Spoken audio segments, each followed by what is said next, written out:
Hello there, Alaskans, wherever you are. Welcome to the Must Read Alaska Show. Coming to you from somewhere in Alaska. This is the place where we talk about, you guessed it, Alaska. Where we keep the mainstream media on their toes and where we are standing up for what's right in a world run by leftists. You can find out more by heading over to mustreadalaska.com and also checking out the Must Read Alaska YouTube channel for some really great content. But first, let's get this party started. Hi. Well, welcome everybody to the Must Read Alaska Show. I'm your host, John Quick, coming to you live from somewhere in Alaska. I am in the awesome borough of the Kenai Peninsula, and it is trying to be sunny, a little drizzly, but we don't mind it. Our grass needed a little bit of greenness when it was sunny and 70 for 2 months there in the summer. So folks have caught their fish, their bellies are full, and they're headed back to Wasilla and Anchorage over the last couple of weeks. And I hope folks enjoyed being on the Kenai Peninsula this summer. We're happy to have you, and hopefully we'll have another awesome fishing summer next year. For those of you listening, we really appreciate you listening, watching, and reading Must Read Alaska. If you enjoy our app, the Must Read Alaska app, make sure to give us a good review. You can get the app if you go to the iTunes store, the Android store on any smartphone. Download the app for free. It's pretty awesome. News delivered right to the app without all the nonsense of trying to go through Safari or Chrome or 7 different things to get to it. It's free. And we put a lot of time, money, resources into it. We hope you enjoy it. And if you listen to the podcast on iTunes, Spotify, Pandora, iHeartRadio, and the list goes on, and you enjoy it, also leave us a review. Those little reviews help us get and reach more and more people organically every day, which we are always super excited about. Well, we have a very special guest today, Municipal Manager Amy Demboski of the Municipality of Anchorage. Welcome to the Must Read Alaska Show, Amy. Hey, Jonathan, it's good to see you. I'm so glad to be here with you. I think this is our first podcast together. This is pretty awesome. You are a living legend. The folks that follow Must Read Alaska, they adore you. They think you're like basically a superhero to them. So you're in friendly territory here. I'm very excited you're on the show. For folks that maybe, been living under a rock, as I like to say, or in a closet, or, just had their heads poked in the sand, tell us a little bit about who you are and what a municipal manager does. Oh, good. That's a good one. So I will say, I grew up, I was a military kid. My dad was in the military, and I graduated from Chugach High School. So I am a Chugach Billy, I say, heart through and through.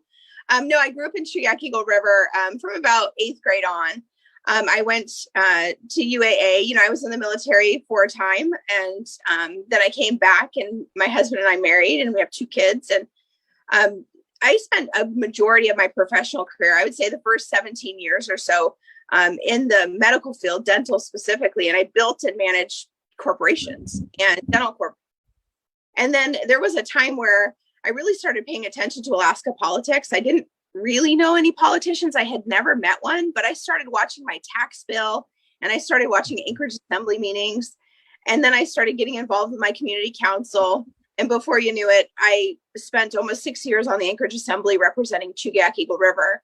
And from there, I became the Deputy Chief of Staff to Governor Dunleavy. And I served with him in the governor's office for the first session that he was elected. And then I moved over to Commerce, where I ended up becoming the Deputy Commissioner of Commerce. And that's where we met, actually, was when I was in the governor's office. So it was kind of a whirlwind of about 10 years of getting involved, starting with, boards and commissions and community council, and then the assembly. And then I ended up, working for the state. Well, what I realized when Mayor Bronson was running for office, and right after he won, is, he was coming into a very volatile political situation where the legislative body was very much opposed to what the, executive branch that had just been elected was trying to forward.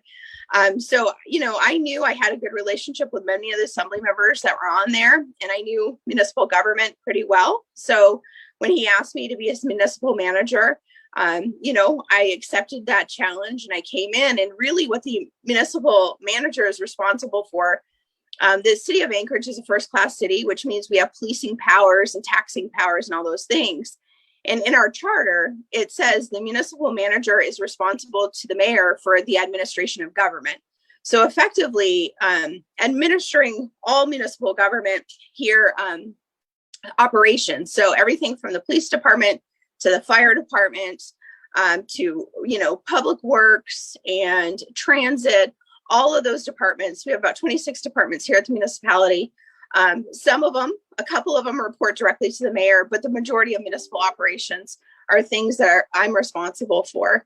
You can only do it because you have great employees that help you in that mission. And we have incredible directors that run their departments. And I just to get to come aside them and give them support and give direction where needed. And, we run a city. Nice. Well, oftentimes folks don't get the opportunity to really have their dream job. I remember hearing you say that being the municipal manager was kind of a dream job that you had. Describe for us what that felt like, when Mayor Bronson calls you up and asks you to consider this job. Was it like the stars are aligning moment, or was this, something that was totally out of left field that you didn't even see coming? No, I would say I kind of saw it coming during his campaign. I advised him on a lot of different municipal issues, from everything from the port to tax policy, municipal law, codes, all the different land use codes. There's so many different facets of it. And so I advised him often on policy and what the municipal code requires, what options he would have if he was faced with certain situations. So, he had told me at one point that if he won, he's like, I'm going to be coming back and asking you this question. So I wasn't surprised that he did. It's a big endeavor. And, I've not hidden from anyone. My goal has always been, when I got into municipal government as an assembly member, I always planned on staying in the private sector. I never really planned on becoming an administrator. And I got the chance to work with Mayor Sullivan's municipal manager, George Vacalis. And I just remembered watching him work and seeing that he was a problem solver. He was somebody who, you go to him as an assembly member and you have XYZ road project issues or a land use project issue, and he brought together stakeholders and he just solved problems. And to me, I remember having that aha moment working with him while I was on the assembly. I was about 2 years into the assembly, and I remember working with him and thinking, that's the job I want. I want his job. I never actually thought it would be in the municipality of Anchorage. I thought, well, you got to have a conservative mayor that would want a conservative municipal manager. And, everybody debates whether Anchorage is purple, is Anchorage blue, is it really red? And we just don't get turnout. So those debates ever happened. And I always kind of laughed because I thought, who's going to take a chance on this girl from Chugiak, But Mayor Bronson, he's like, nobody knows the city better than you do. He's like, I know you're good at operations. It's what you've done in your professional career. He's like, I want the best and I want you. So it was very humbling. It was very humbling. And I was very thankful that he gave me the opportunity to step in and be part of his team. That's awesome. So oftentimes I think when conservatives, get involved in government, whether it's small town or big time government, they often, are very critical of what's happening in government. What to you were some actual positive surprises that you've seen since you've been the municipal manager for the municipality of Anchorage? Well, I would start with saying, I had a benefit that others it did not have, especially new administrations when they step in. As I stepped in and sat down on day one, I could start working because I was a very active assembly member. I think to this date, I'm probably the only person who's actually spent a day working at the landfill because I'm very much let me see how to do it. Show me so I can understand. And so I've had the opportunity for years, to work with a lot of municipal employees. So I really wasn't surprised as to the level and caliber of services that are being provided, because we really have some great, exceptional people that, deliver these services every day. So that didn't surprise me. But what did surprise me was when I sat down and started working, I was surprised how much I actually knew and had learned from my time on the assembly. Not every assembly member is as engaged. You have some that will be really dig into topics, and others just show up and vote. And everybody's different, not right or wrong, just different. And for me, I was a very hands-on. I remember one department I walked into when I was on the assembly for probably the first 2 weeks. As I walked in, I was surrounded by like 5 supervisors because they're like, what are you doing here? We never see assembly members. I think those days have changed, and I think we have a lot more people that have been engaged. But to me, I'm a very hands-on person. So I was really surprised with how much I actually knew and remembered. And, but there's another whole level of surprise. And when I start to see how this, frankly, assembly behaves, it was really shocking to me to see just the level of political vitriol. And no matter how many good ideas Mayor Bronson has, just because it's coming from Mayor Bronson, they're going to receive a level of resistance. And that's just a factual reality. And so that has actually really surprised me. So what are some things that you hope to accomplish while you're there as the municipal manager? Is there any sort of big aha things that you can share with us that the administration hopes to accomplish while you're there? Sure. I would say none of this is going to surprise you, more than likely, because Mayor Bronson ran on certain things and he intends to deliver. So, the Port of Anchorage has been something that everybody across the state has heard this mayor talk about, this administration talk about. And so I really do believe you're going to see a really effective port project moving forward. And granted, it's a multi-year project. We know that. But I think you're going to see an effective push forward to get it on a path to completion. So I'm very excited about that. I think that's the mayor's number one priority. I drive around Anchorage many, many hours in a week. And one thing I'll say is if you drive around Anchorage right now and you look, you do not see the level of tents and campers and people defecating on the sidewalks that I remember seeing when Ethan Berkowitz was mayor. I remember driving around 3rd Avenue when Ethan was mayor, and it almost looked like, ground zero. There's 50 tents on the sidewalk, and you just don't see that anymore. And you won't see that covered in the media either. You're not going to see them run a story saying, hey, look at the improvement. They're going to whine and complain about, a bear or two that go, wandering through a campground, but they're not going to report on the 15 bears that wandered through Government Hill or that went in your neighbor's yard in South Anchorage. So they do pick and choose their stories, and you have to just have to take it with a grain of salt. I always say, if you're paying attention to the media, you're taking your eyes off your mission. So for me, I honestly don't care what the media says. The more the more I know I'm on target. So bring it. Yeah. You seem to be, for folks that have been paying attention, you're like Teflon. Nothing sticks to you in terms of what the media is going to throw, sling or bad press at you or any of your staff. What do you say to folks as, some encouragement for, maybe folks that are considering to, run for school board or run for the assembly or get involved in a community council? Do you have any advice to them as you have, I think at one point the Anchorage Daily News editorial board called for you to be fired. How do you bounce back so quickly? It seems like it doesn't even faze you. It doesn't, because I don't read it. It's nonsense. And so when, I had to laugh because I do have friends, contrary to what they will tell you, I have friends on sides of the aisle. And I remember over a weekend when that article or when that editorial came out, I remember getting a text from a couple of people on the left saying, hey, are you okay? And I'm thinking, it's a great Saturday. Why wouldn't I be?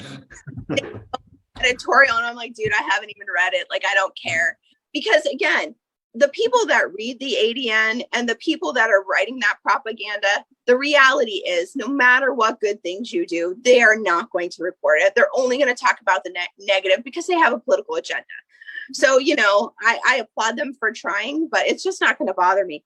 But, I think this job is not for everyone. And whether it is working as a director, working on the school board or the city manager or the mayor or on the assembly, the reality is if you're going to get into this game, you can make a difference. One person can make a difference. You just have to get the bumps along the way. But if you keep your eye on the ball and you keep just very focused on your mission, I think you can make a major difference. Take Jamie Allard, for example. Jamie stepped up. She ran for state house first, and then she ran for assembly. But she is so tenacious, and she just keeps at it and keeps at it.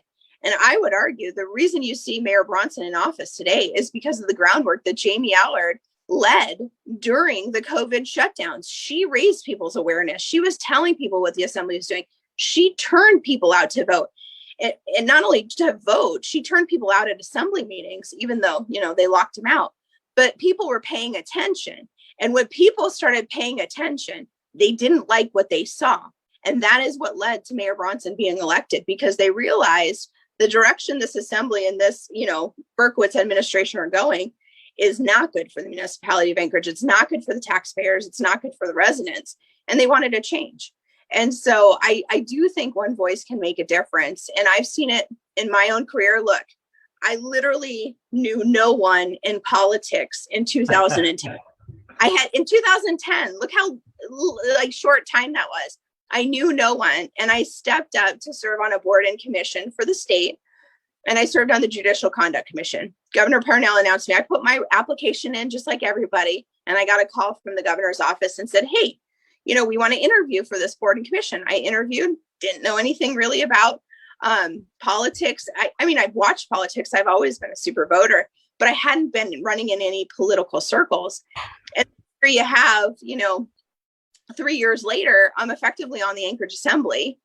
And then 5 years after that, I'm deputy chief of staff to the governor. And now here I sit as a municipal manager. So my point is, anybody can be involved as much as they want to be involved if they just roll up their sleeves and get to work. I love it. So let's talk about a couple practical things. Let's say you're going to have folks in Anchorage listening to this, and they're going to be like, I got a pothole, or my property taxes are too high. What are some ways in which not only disgruntled Anchorage folks, but, can make their voices heard? I know you guys have a website. Is there places they can call in? Can they stop into City Hall to talk to people? What are avenues that the everyday citizen can use to just engage with stuff that their tax dollars are going towards? Well, I would say there's multiple avenues. Number one, you can always stop by the mayor's office. If you come down to City Hall, it's on the 8th floor. The mayor's office is on one side of the floor, and the manager's office is on the other side of the floor. And if you come into any of our offices, we can help you. People can also go to muni.org, and if they have issues, you can report potholes there. You can, reach out to departments if you have specific issues regarding to plowing or any of those things. And I think we have a pretty user-friendly website. The other thing, and I might have to take a screenshot and give it to you later, but I'll hold it up so people kind of can see it. But you can see all these phone numbers we have for reporting potholes. We have everything to Yes. graffiti busters. So I'll take a screenshot of that so you can have it. But on the back of it, there's all these. That's just my business card, because those are the most frequent numbers people call. But that's why I say people can be very involved. But usually when you're starting to see substantial things work through the assembly, oftentimes you'll see them work through community councils. So I can't underline enough how valuable it could be to get involved with your community council, because they really are probably the first line of knowing what is going on at the municipality. And if you want to learn where your community council is, you can go to Federation of Community Councils. Just Google that, Anchorage Federation of Community Councils, and it'll pop up. It'll populate to their website. And every community council in Anchorage and Eagle River and Girdwood is listed there. And then you can get connected with your community council that way. Nice. Well, Amy, I really appreciate you joining us on the Must Read Alaska show today. Is there anything else you want to leave the listeners with before we head off here? Yeah, I would just say, I think sometimes people get disheartened when they see negative story after negative story. And what I will tell you is Mayor Bronson and his executive team are very focused on accomplishing the mission and the reasons why the voters elected him. We're focused on making sure that the streets get plowed, that cops respond when there's, calls for service, that if you have a medical emergency, the fire department shows up. We're cleaning town, and we're actively and aggressively trying to clean up, frankly, the budget mess that this administration was left. And we are making headway. So I think sometimes people see the stories that are run by some of the more progressive outlets, and they think, oh, they're just, they're suffering. We're not. We're very focused on what we're doing. We're going to accomplish the mission. And, it is a very exciting time, actually, to be in an administration like this, because every day we're seeing wins internally, and we're seeing progress. So I would just say, if you hear otherwise, just take the source with a grain of salt and recognize that, more than likely there's a political spin that's being applied to it. And I just want to reiterate, there is, one of the conversations that has happened about Centennial Campground, there is no crisis over there. It is not a humanitarian crisis. I really want to emphasize the fact that the majority of people that are at that campground came from other illegal camping options in Anchorage, and they didn't have toilets. They didn't have showers. They didn't have electricity. They didn't have 24-hour security, and they didn't have free Wi-Fi. So when people say that we've made their condition so much worse, frankly, they're lying to you. It's not true. A lot of these people, and I'm in that campground every single day, a lot of these people that are over there are thanking us for the opportunity to have some sort of resource. And case managers from the Salvation Army and other nonprofit partners have been over there to provide assistance and help to people who want it. But I will tell you, the mayor is very focused on improving the lives of all Anchorage residents, whether they're politically aligned with him or not. It doesn't matter to him. That never enters his calculus. He just wants to make the city a better place. He wants to bring business back, and he wants to see us be a vibrant economic hub again. And I think it's possible. It is possible. So just keep up the hope and faith. And I would just say, we appreciate people, showing up to assembly meetings, writing in when you have your opinions to assembly members and to the administration. Every single one of those emails that come into the administration are read. And so we just want to say thank you for that. And we truly appreciate the support.